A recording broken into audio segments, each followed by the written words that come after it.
Hey everyone, I'm Pat from Qt, and I'm here at our futuristic Lightboard to talk a little bit about how Qt works. So I'm going to start at the basic problem that Qt solves, which is that every system has a capacity. Now, no matter how big you are, how small you are, your system has a point at which it starts to fail. And what we see more and more is that as people have product releases, ticket on sales, event registrations, you have events where people are coming really rapidly and exceeding this capacity.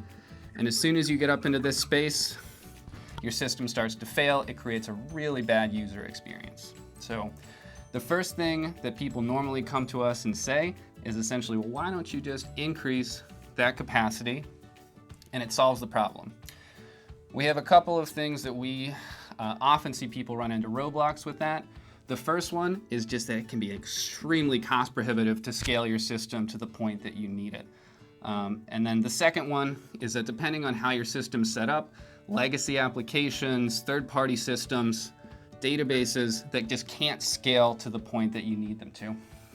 So that's actually where Qt comes in.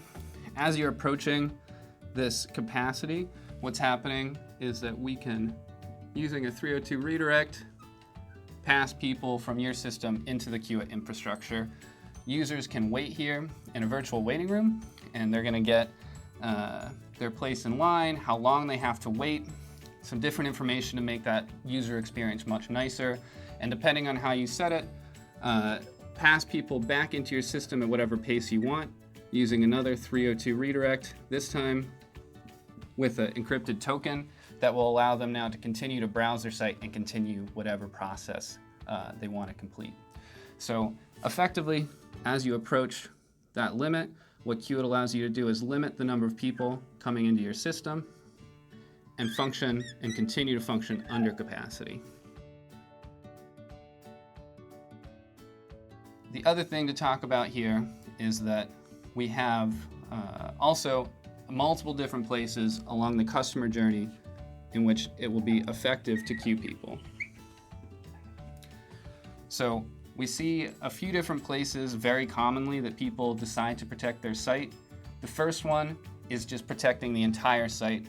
And this is super effective if you need your entire site protected, no matter what page people are coming to. If you just have an overall system capacity issue, stopping people here, running them through the system, and checking and controlling the flow back into your infrastructure.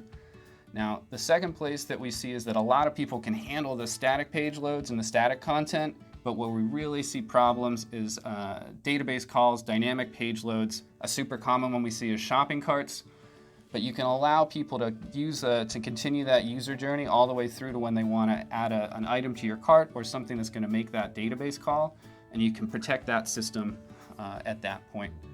The last thing that we see really frequently as well is third-party systems. You may not have control over the scalability of that. You may not even know how many people you can put through that at a time. But what you can do is protect the number of people that are allowed to go to that third-party system from your site.